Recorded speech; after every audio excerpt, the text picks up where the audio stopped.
Today our first goal, which is for the 12th class, will be on the mass spectrograph and on the cyclotron.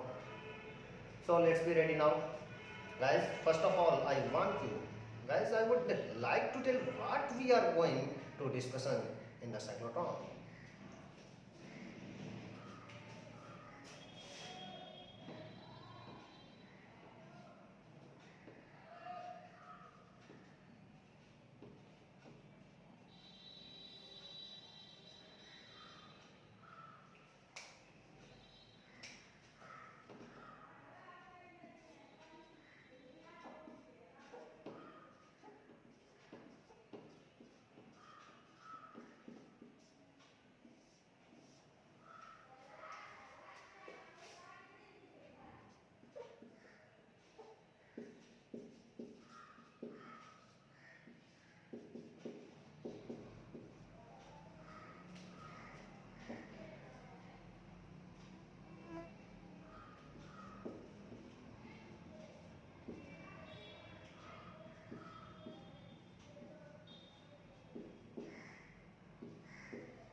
For such an experiment,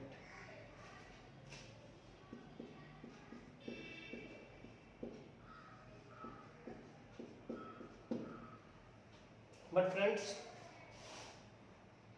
before I discuss this, let me tell you about the mass spectrograph. Then we will discuss on the cyclotron.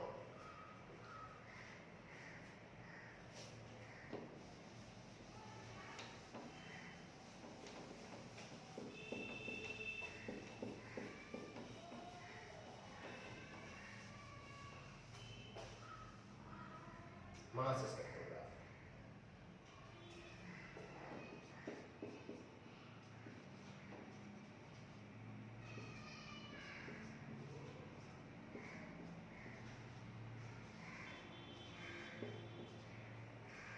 और इसे हम लोग मास spectrometer भी कहते हैं, और मास spectrometer, मास spectrometer.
Uniform circular motion. देखिए, अगर किसी चार्ज पार्टिकल को या आयन को हम यूनिफॉर्म फील्ड में प्रोजेक्ट करेंगे तो आप जानते हैं कि उसका पाथ सर्कुलर हो जाता है। सपोज कि यहाँ पे जो हमने मैग्नेटिक फील्ड लिया है उसका डायरेक्शन क्रॉस है। आप जानते हैं कि मैग्नेटिक फील्ड को हम या तो क्रॉस से रिप्रेजेंट कर सकते हैं या फिर डॉट से रिप्रेजेंट कर सकते हैं। क्रॉस का मतलब होता है इनवर्ड। इनवर्ड किसके इनवर्ड? तो जैसे ये हमारा बोर्ड है, तो बोर्ड एक प्लेन है, तो इस प्लेन के परपेंडिकुलर तो जैसे हमारा पेन बाहर की तरफ या आउटवर्ड को रिप्रेजेंट करेगा और परपेंडिकुलर भी है प्लेन पे, उसी तरह से प्लेन पे परपेंडिकुलर अंदर के तरफ होता तो उसी को हम लोग कहते हैं इनवर्ड, यानी कि क्रॉस इसका डायरेक्शन होता। अगर हम इसमें किसी चार्ज पार्टिकल को प्रोजेक्ट करें, सपोज कि मान लीजिए हमारे पास एक चार्ज क्यू है, इसे हमने इस डायरेक्शन में कुछ वेलोसिटी v के साथ प्रोजेक्ट किया, तो अगर हम इस पर फोर्स चेक करें तो आप देखेंगे कि इसका जो फोर्स होता है वो इस तरह से इस पर एक्ट करता है कि ये इसके पाथ को, मतलब पाथ को टर्न करते जाता है, रोटेट करते जाता है, और इस तरह से इसके पाथ को सर्कुलर बना देता है। एग्जाम्पल के लिए हम आपको एक जगह रिप्रेजेंट करके दिखा देते हैं डायरेक्शन को। जैसे मान लीजिए कि ये वेलोसिटी v का डायरेक्शन है, और जैसा कि हमने बताया क्रॉस यानी कि इनवार्ड, इनवार्ड हमारा क्या है, मैग्नेटिक फील्ड है, तो ये क्रॉस इनवार्ड को रिप्रेजेंट कर रहा है और ये वेलोसिटी को रिप्रेजेंट कर रहा है। अब करना क्या है आपको कि वेलोसिटी और b दोनों के परपेंडिकुलर हमें एक स्क्रू यानी कि नट बोल्ट को रखना है, और फोर्स का जो हमारा फॉर्मूला होता है चार्ज पार्टिकल पर यूनिफॉर्म मैग्नेटिक फील्ड में, वो F इज इक्वल टू होता है QV vector cross B vector. तो ये हमारा फॉर्मूला है फोर्स का, डायरेक्शन जानने का, वैल्यू जानने का। तो पहले जो वेक्टर लिखा जाता है, जैसे वेलोसिटी आप देख रहे हैं अपवार्ड है, और जैसा कि मैंने आपको बताया कि B का जो डायरेक्शन है वो इनवार्ड है, ऐसे रखा हुआ है। तो एक स्क्रू नट बोल्ट को इस दोनों के परपेंडिकुलर, दोनों वेक्टर के परपेंडिकुलर रखना है, और पहले जो वेक्टर लिखा रहे हैं यहाँ पे आप देख रहे हैं V है फिर B है, तो V क्रॉस B, तो V को B के अलॉन्ग रोटेट करना है। पहले जो वेक्टर रहता है उसको पकड़ना होता है और दूसरे वेक्टर के अलॉन्ग रोटेट करना होता है। तो इस स्क्रू को, नट बोल्ट को V को B के अलॉन्ग यानी इधर की तरफ, तो राइट हैंड से रोटेट करिए तो आपको ऐसा लगेगा कि नट बोल्ट खुल रहा है यानी हमारी तरफ आ रहा है। तो आप पाएंगे कि इस पर जो फोर्स का डायरेक्शन है वो इधर की तरफ हो जाता है। वैसे ही आप each and every point check करके देख लेंगे, यहाँ पर हर जगह चेक करके देखेंगे। तो वेलोसिटी का डायरेक्शन इधर टेंजेंट की तरफ हो जाएगा, इधर वेलोसिटी का डायरेक्शन टेंजेंट की तरफ हो जाएगा, इधर वेलोसिटी का डायरेक्शन टेंजेंट की तरफ हो जाएगा। आप जानते हैं कि वेलोसिटी वेक्टर क्वांटिटी है, और ये जो सर्कुलर पाथ है इसे आप कर्व पाथ कह सकते हैं, और कर्व पाथ पर किसी भी वेक्टर क्वांटिटी का डायरेक्शन टेंजेंट के अलॉन्ग होता है। तो यहाँ पर जो वेलोसिटी है इधर की तरफ B इनवर्ड, उसी तरह से आप रोटेट करके देखेंगे तो एक इनवर्ड फोर्स लगेगा, यहाँ पर भी इस तरह से फोर्स का डायरेक्शन होगा। तो अब आप समझ गए होंगे कि इसका पाथ सर्कुलर क्यों होता है।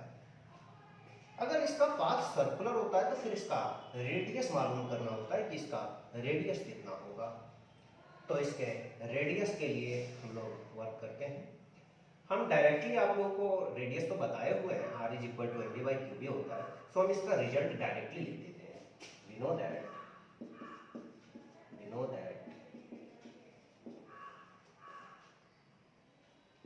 Radius r is equal to mv/qb,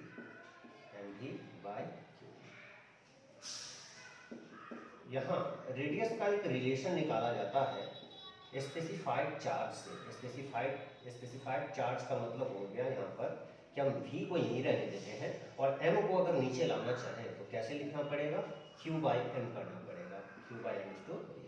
तो यहाँ पर जो आप ये q/m देख रहे हैं, ये जो रेशियो है q/m, इसको स्पेसिफाइड चार्ज कहा जाता है। q/m जो है स्पेसिफाइड चार्ज कहा जाता है, ठीक है, जो कि रेडियस के इनवर्सली प्रोपोर्शनल है। रेडियस के क्या है, इनवर्सली प्रोपोर्शनल है। q/m का जो रेशियो है वो रेडियस के इनवर्सली प्रोपोर्शनल होता है। अब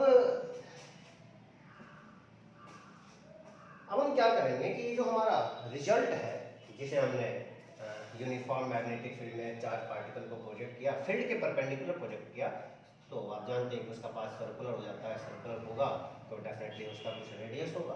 तो आप जानते हैं कि radius r is equal to mv/qb। तो हमने यहाँ पर रेडियस और स्पेसिफाइड चार्ज के बीच में एक रिलेशन निकाला, और आप देख रहे हैं कि ये रिलेशन इनवर्स रिलेशन निकला हुआ है। अब इसके बाद हम लोग यह करेंगे कि जो रेडियस आया है inversely proportional to the specified charge, अब हम लोग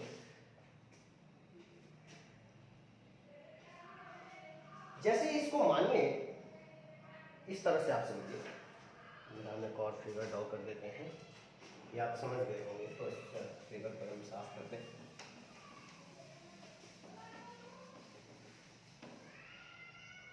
ये हमारा फील्ड है, magnetic field, uniform magnetic field. Field को B से रिप्रेजेंट करते हैं, मैग्नेटिक फील्ड को, इलेक्ट्रिक फील्ड को कैपिटल E से रिप्रेजेंट करते हैं। जैसे मैंने यहाँ पर एक चार्ज पार्टिकल है, ये चार्ज पार्टिकल, इसे इस तरह से एंटर करवाया है मैग्नेटिक फील्ड में, तो आप जानते हैं क्या होगा, इसका पाथ सर्कुलर होगा, और सर्कुलर होगा तो यहाँ पर तो ये सेमी सर्कल बनाएगा ना, क्योंकि इधर तो फील्ड ही नहीं है। तो जब एंगल ऑफ एंट्रेंस को आप लोग देखेंगे, जैसे ये हम एक डॉटेड लाइन डाल देते हैं, यहाँ के बाद ये एंटर किया है, तो इसका कुछ तो एंगल बन रहा होगा ना यहाँ पे। तो यहाँ पे जो ये एंगल बन रहा होगा, एंगल ऑफ एंट्रेंस जो होगा, वो एंगल ऑफ एग्जिट के इक्वल होता है, यानी ये एंगल और ये एंगल जो होगा वो हमेशा इक्वल होगा। जैसे इस एंगल को अगर हम अल्फा मान लें तो ये भी एंगल क्या हो जाएगा, अल्फा हो जाएगा, है ना। तो angle of entrance is always equal to angle of exit होता है। अब हम फ्रेंड्स इसमें ये करेंगे कि एक वेलोसिटी सेलेक्टर का इस्तेमाल करेंगे। वेलोसिटी सेलेक्टर का इस्तेमाल क्यों करते हैं? वेलोसिटी सेलेक्टर का इस्तेमाल हम इसलिए करते हैं कि ये जो आप देख रहे हैं कि हमने चार्ज पार्टिकल को यहाँ पर प्रोजेक्ट किया हुआ है, ये चार्ज पार्टिकल फील्ड के परपेंडिकुलर, तो जो फील्ड के परपेंडिकुलर है तो इसका ये पाथ जो है ना, इस तरह से ये स्ट्रेट होना चाहिए। ये स्ट्रेट होने के लिए हम इसमें वेलोसिटी सेलेक्टर का इस्तेमाल करते हैं, यूज करते हैं। तो ये फ्रेंड्स वेलोसिटी सेलेक्टर क्या होता है, तो थोड़ा सा और जानकारी हम आपको दे दें कि ये जो जे थॉमसन है, ये जो आइंस्टीन है, मतलब जे थॉमसन जो थे हमारे साइंटिस्ट, उन्होंने क्या किया कि एक डिवाइस को कंस्ट्रक्ट किया, बनाया, with the help of which, ये आप देख रहे हैं फिगर, इसके बेसिस पे radio isotopes can be detected और separated. Thomson's student Stone constructed that device and named as mass spectrometer. Later a better mass spectrograph or mass spectrometer was designed, Bainbridge.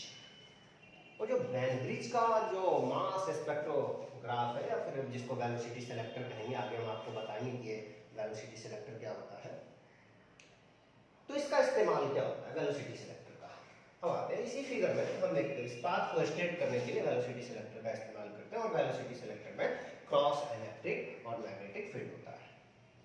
तो आइए आगे डिस्कस करते हैं, इसको जरा हम साफ करते हैं।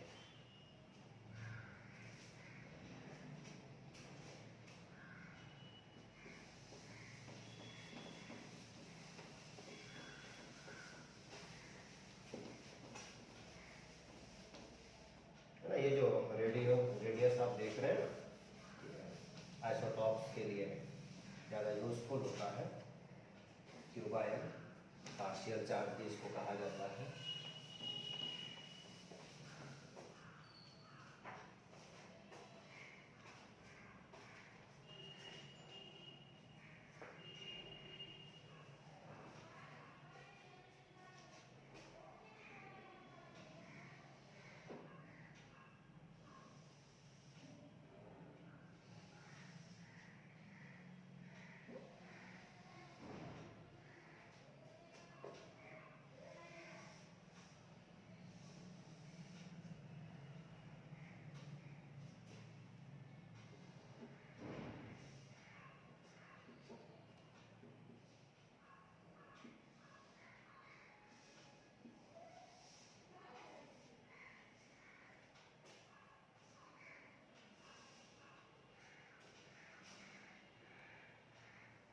इसमें जो फील्ड है ना, क्रॉस है,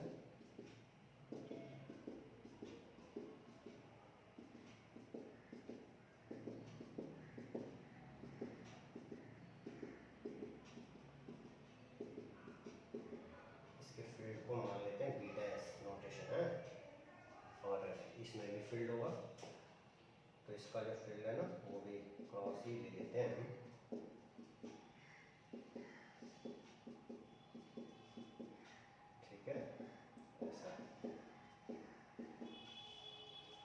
देखिए एक सोर्स है हमारे पास, है, इस सोर्स से हम चार्ज पार्टिकल को इंजेक्ट करेंगे इसमें। तो इनिशियली जो वेलोसिटी होगा u इज इक्वल टू इसका 0 मान लेते हैं, ठीक है। तो देखिए जब ये एंटर करेगा इसी को कहते हैं वेलोसिटी सेलेक्टर, है ना, इसी को कहते हैं वेलोसिटी सेलेक्टर।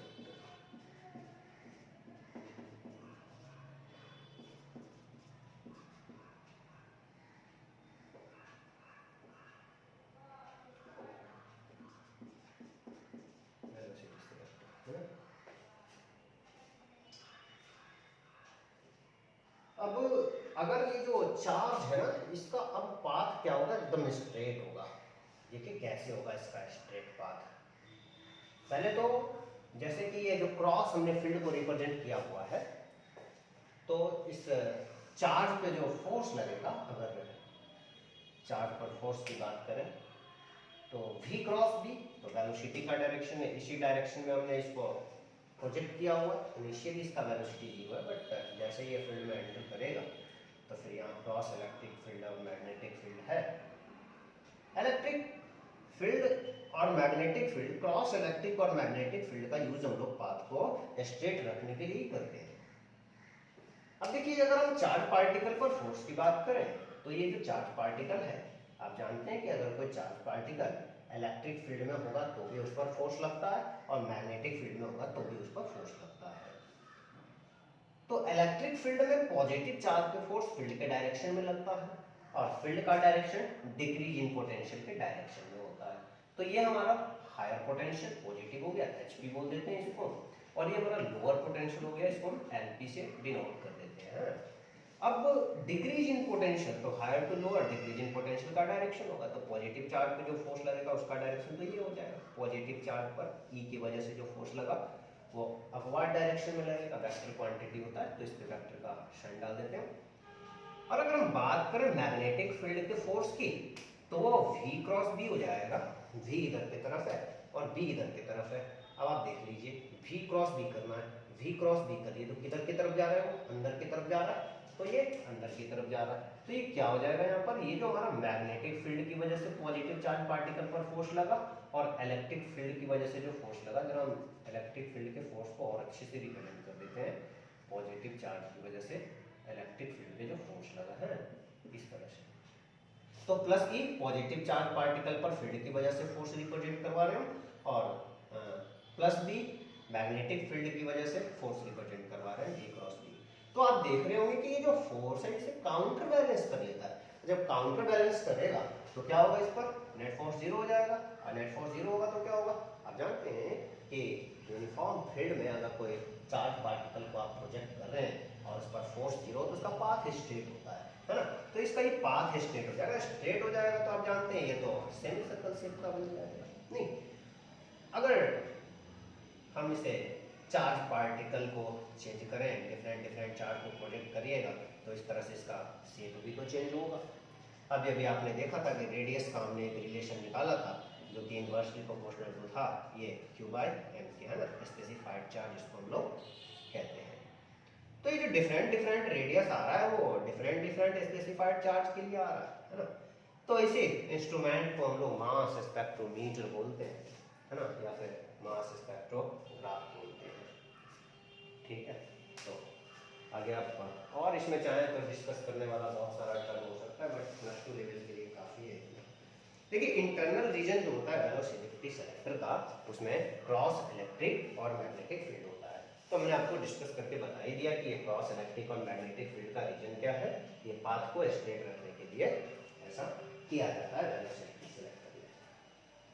अब मैग्नेटिक फील्ड जो फोर्स प्रोड्यूस करेगा चार्ज पार्टिकल पर, है ना, वो क्या हो जाएगा, magnetic field produces a force on a charged particle when the two fields are perpendicular to each other. They are said to be crossed field. बताएंगे आपको cross field हो जाता है। Cross field allow us to measure the speed of the charged particle passing through them. The above figure is Ben Green's mass spectrometer.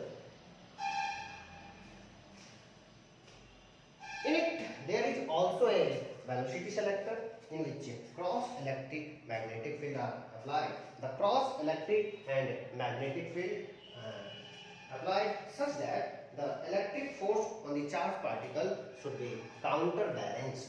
आपने देखा कि ये जो इलेक्ट्रिक और मैग्नेटिक फील्ड है ये एक दूसरे को क्या करता है कि काउंटर बैलेंस कर रहा है।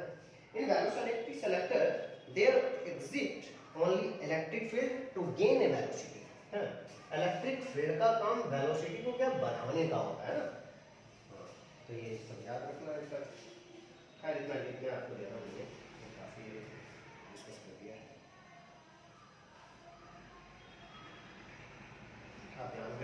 cross electric and magnetic field exist which ensure the straight line motion, as well the constancy of the velocity of the charged particle or ion. v इसका वेलोसिटी सेलेक्ट करें तो आप v को चाहें तो निकाल सकते हैं कि मैग्नेटिक फील्ड और इलेक्ट्रिक फील्ड दोनों का वैल्यू लिखकर इसको सॉल्व कर सकते हैं। Magnetic field q v cross v और electric field q is to v, इस तरह से आप इसको सॉल्व भी चाहें तो कर सकते हैं। और उससे आएगा क्या, रेडियस आएगा m d by q v, जो हम पहले ही आपको डिस्कस कर चुके हैं। इसमें रेडियस कैलकुलेट करना होता है ना, रेडियस कैलकुलेट। अब मान लीजिए कि आप कोई एक चार्ज पार्टिकल है, उसका दो आइसोटॉप, अब उसका दो आइसोटॉप है, उसे हमने उसे प्रोजेक्ट किया। भाई अब जब दो आइसोटॉप्स उसका है तो आप जानते हैं कि उसका रेडियस डिफर करेगा, क्योंकि वो तो मास पे भी तो डिपेंड करता है, क्यू बाई एम।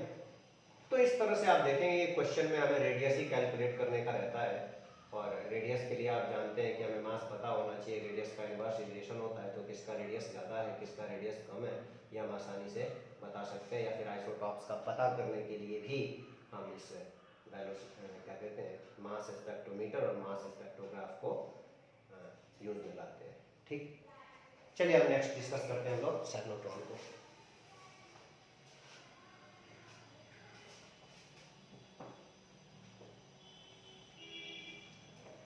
इससे रिलेटेड हम लोग क्वेश्चन नंबर 40 आप चाहें तो एस.सी. वर्मा का देखिएगा ना, मैग्नेटिक फील्ड में 40 नंबर क्वेश्चन है जो बिल्कुल इसी पे बेस्ड है। एक आइसोटॉप्स है, आइसोटॉप्स का डिफरेंट मास दिया हुआ है और उसका रेडियस का रेशियो कैलकुलेट करना था हमें, या फिर आइसोटॉप्स पहचानने का, ऐसा ही क्वेश्चन है। तो आप सॉल्व कर लीजिएगा, नेक्स्ट भी हम क्लास में डिस्कस करेंगे। एस.सी. वर्मा क्वेश्चन नंबर 40 बिल्कुल इसी थ्योरी पे बेस्ड है।